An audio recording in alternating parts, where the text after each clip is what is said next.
Hello everyone, this is Vortex259 and welcome to the very first episode of Let's Play Final Fantasy IV Advance for the Game Boy Advance.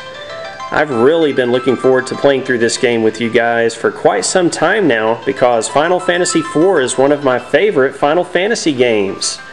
I first played this incredible game when it was released on the Super Nintendo back in 1991.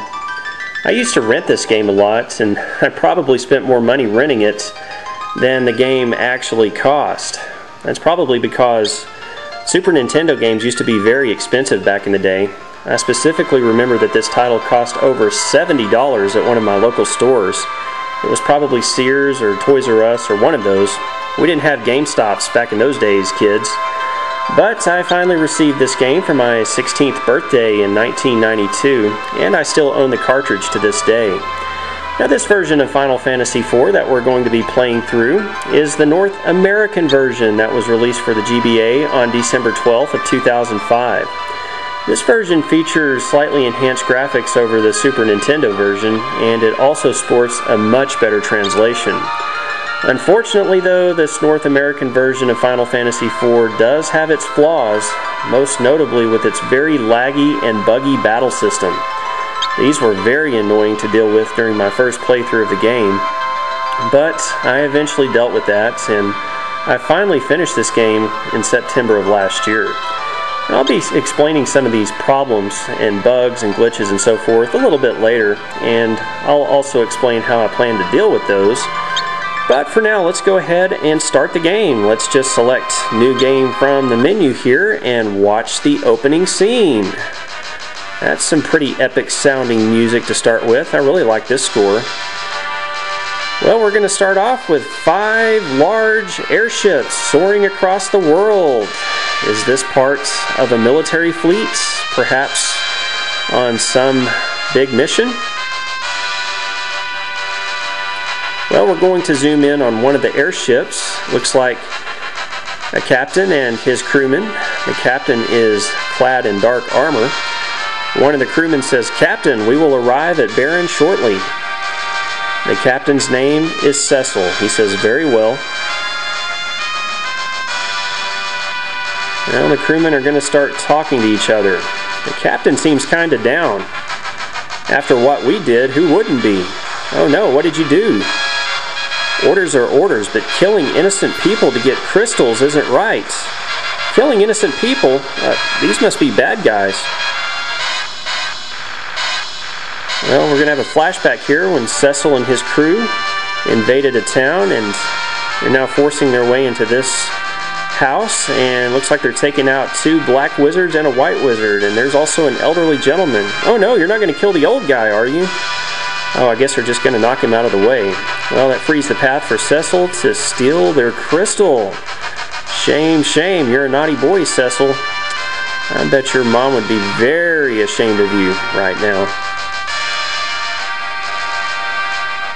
The Red Wings are supposed to protect people, not harm them. Cecil says that's enough. "But Captain, surely you don't condone what we've done."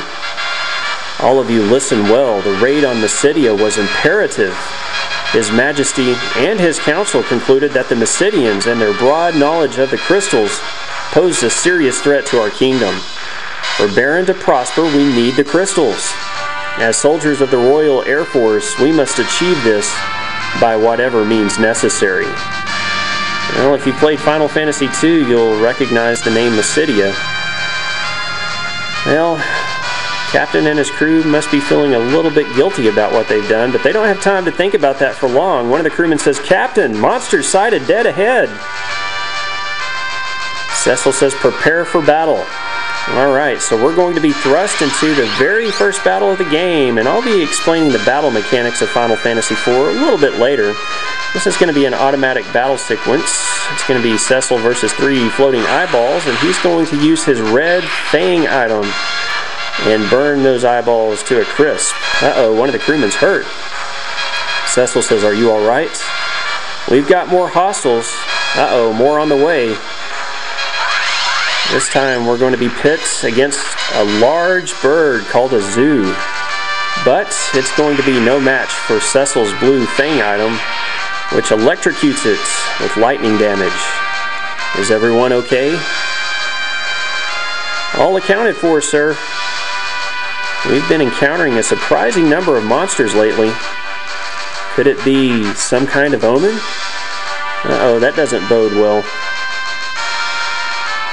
Captain, we are now over Baron.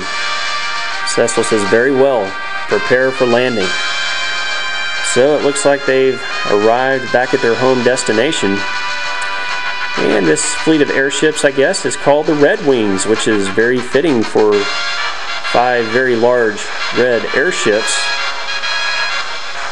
So it looks like the captain and his crew have just plundered a village and have stolen their crystal. And this must be the Kingdom of Baron. The airships are slowing down and they are parking themselves. Well, Cecil arrives at the castle's front gates. The guards let him in, and he is greeted by a man named Bagan, who says, well done. So the crystal is now ours. Cecil says the Mysidians put up no resistance. In fact, they were completely helpless. Bagan says, is this pity I perceive? Come, Captain, His Majesty awaits. So Bagan is going to escort Cecil to the King's throne room, where he can transfer over the stolen crystal.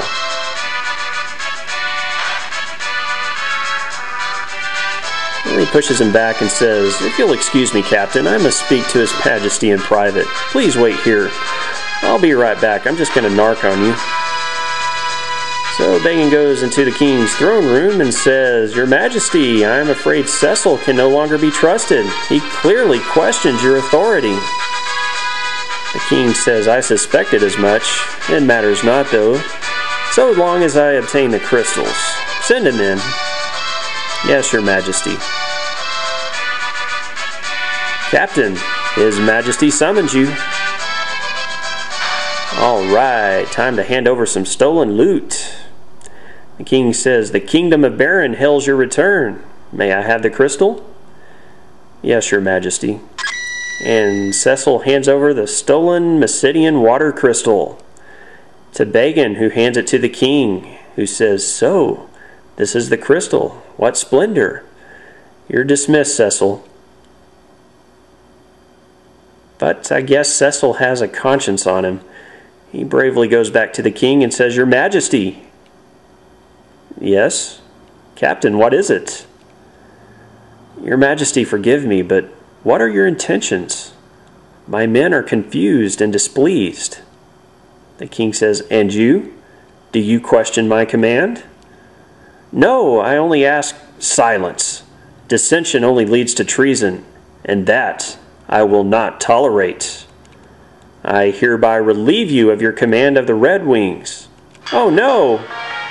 Your Majesty! Oh, the soldiers are going to start pushing him away. Now I charge you with another duty. Slay the phantom beast that infests Mist Valley and deliver this bomb ring to the village of Mist. You leave tomorrow at first light. Oh no, I've become an errand boy now. I take back what I said. I didn't really mean it. I don't think he's going to convince the King very easily. Now we get another person walk into the room, whose name is Cain. Your Majesty, I beg you to reconsider. I guess Cain was listening in at the door. Cecil has done no wrong. You insolent cur! How dare you barge in here? If you're so concerned about him, you may accompany him. Now take the ring and be gone. So we receive the bomb ring. Your Majesty, and we promptly get pushed out of the King's chamber. Cecil says, I'm sorry, Cain. Cain says, once we have completed the mission, the King is bound to forgive us both. We'll rejoin the Red Wings in no time. Get some rest. Leave tomorrow's preparations to me. Oh, man. Well, it looks like the Dark Knight Cecil has been stripped of his command of the Red Wings because he dared to question the King's authority. We've now been reduced to errand boy. We've got to go take a bomb ring to the village of Mist, and we leave tomorrow at first light. Well, we're going to wander around Castle Baron and talk to a few more folks here and see what else we need to do in our next episode of Let's Play Final Fantasy IV Advance. Thank you so much for watching this intro episode, everyone. This has been Vortex 259. We'll see you again next time.